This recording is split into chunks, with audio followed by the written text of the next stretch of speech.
President Trump says that Russian President Vladimir Putin agreed on Thursday to a week-long pause in missile attacks on Kyiv due to the bitter winter cold. But with the ceasefire set to expire early on February the 1st, many are asking what, if anything, it means for the conflict. We're joined now by Diane Francis, Senior Fellow at the Atlantic Council. Diane, welcome back to TP Well. Thanks for taking time.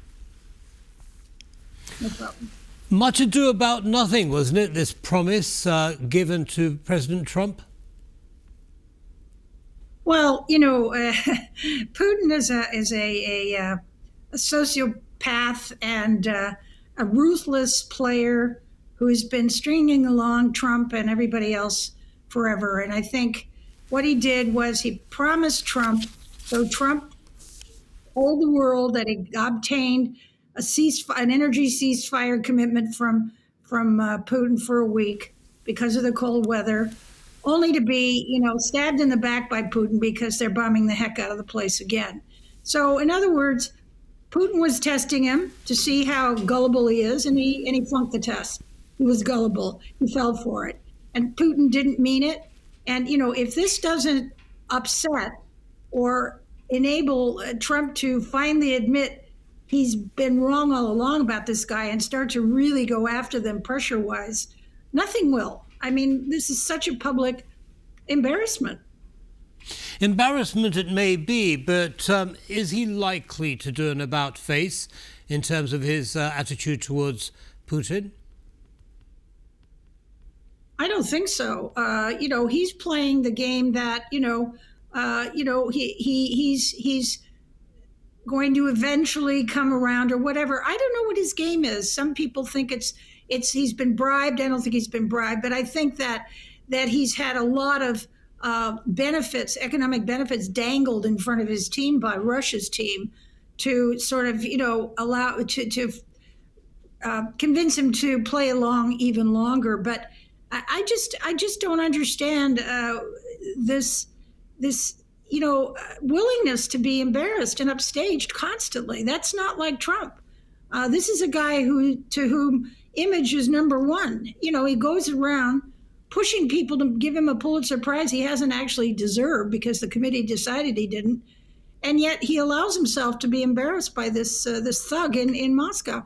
I find it quite strange. And I don't know if we'll ever get an explanation, but he's also very erratic. So maybe that's just it.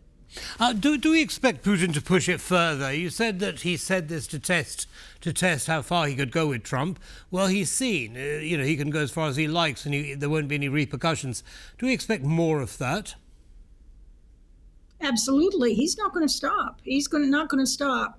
They want this piece of Donbass, and they're putting the pressure on because they want to at least walk away with something they don't deserve for sure. Not that they deserve any of the Ukrainian lands that they've conquered in 2 invasions, but, he wants that as a trophy. He wants a trophy, and he wants that Donbass piece, and he wants the Zaporizhia nuclear plant, which is a ticking time bomb, excuse the pun, for Europe. He wants that as well, and, he doesn't want to pay reparations, apologize, or anything else, and he wants NATO to stay out, and he wants everybody to recognize the territories that he occupies, which are all illegally occupied. So, he's not moved an inch. He's not moved an inch. And he's not going to because he doesn't have to because Trump is not making him. Right. Well, that brings us actually to another point I want to discuss with you, and that is the peace talks that are currently being conducted in the Middle East. We have the second trilateral talks coming up this weekend, and the one sticking point is the one that you just touched on, territory. However, there does seem to be a positive vibe coming out of the last one. What do you think's going on there? Well, I don't know. The positive vibe is not anything that the Ukrainians have crowed about. But look, I have to say, having trilateral talks is an important step forward. But, he'll just foot drag this longer, Putin, and get a few more inches of Donbass, because that's all he's getting. His army is a mess, and his casualties are sky high. So, he doesn't care. The game for him is saving face, walking away with a so-called victory and punishing Ukraine as much as he can along the way.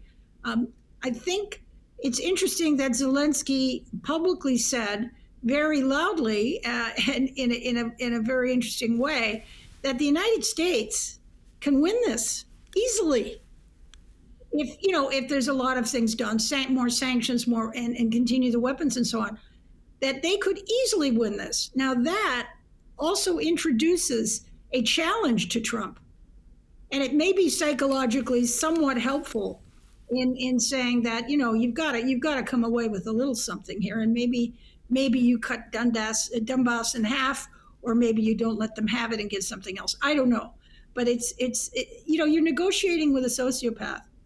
That's impossible. Right. Well, I mean, some might say, well, Trump is taking action. He's taking action against the Shadow Fleet. He's he's confiscating their oil that they're transferring from Russia. What do you make of that kind of dichotomy, if you like, the different ways in which Trump is behaving towards Putin? Does it make any difference to anything? Well, he's not. Some of the oil tankers that he seized are coming out of Venezuela, so it has to do with the attack and the takeover of Venezuela.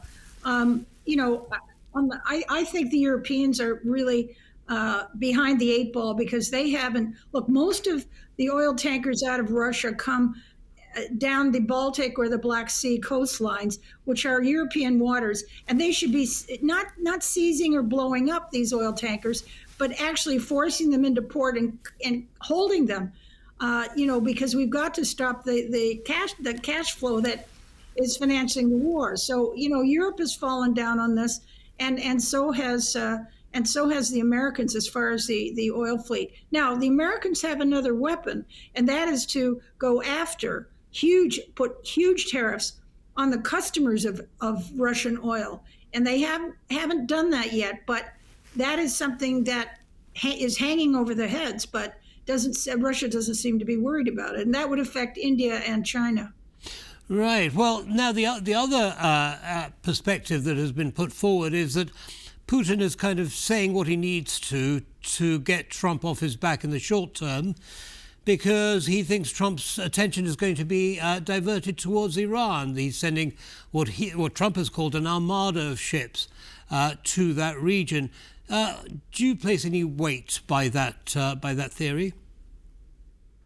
Well, I think so. I think this guy has got a limited attention span, and also, he's got a 360-degree view of the world, and he's got to deal with a lot of problems. I don't think being president of the United States is easy for anyone, but he is. You could also argue, though, however, he's put pressure because he's attacked Venezuela and Iran, or is going to attack Iran, and he's about to probably invade Cuba. These are all Russian allies, and I think that what you're going to see is, and Russia has not come to their assistance whatsoever. So that hurts Russia's reputation within the alliance. The other thing is the large sanctions to be put on oil. I think that's going to come soon, and I think it's going to come because the Europeans have signed a massive trade deal with India, and India is getting away with murder because what they're doing is they're buying Russian oil, they're refining it and selling it, illicitly back to Europe, which shouldn't be buying it at all. So it's a 2-for-1 hit. I think that's going to happen very shortly, and his Treasury Secretary has warned that. What does it mean, very, very quickly, if you would, please, Diane, what does it mean for all of these issues that you've raised for the war in Ukraine? Is it going to make a difference on the ground? It's not making a difference on the ground, but I think that it's got to be taking Russia's eye off the ball slightly, and hopefully emboldening the Europeans to do even more of what they've been doing and really try and bring this to an end. But unfortunately, Ukraine is stuck, I think, in a stalemate war that Russia can't win, and they can't win either. And so the only good thing is that the Ukrainians are incredibly smarter than the Russians, and right. They are deploying drones Right. rather than people against the Russian soldiers. Thank you very much, Diane Francis. Unfortunately, we're going to have to leave it there, but thank you for the analysis and have a good evening. Thank you. Bye. And that brings us to the end of this World News Tonight. Goodbye.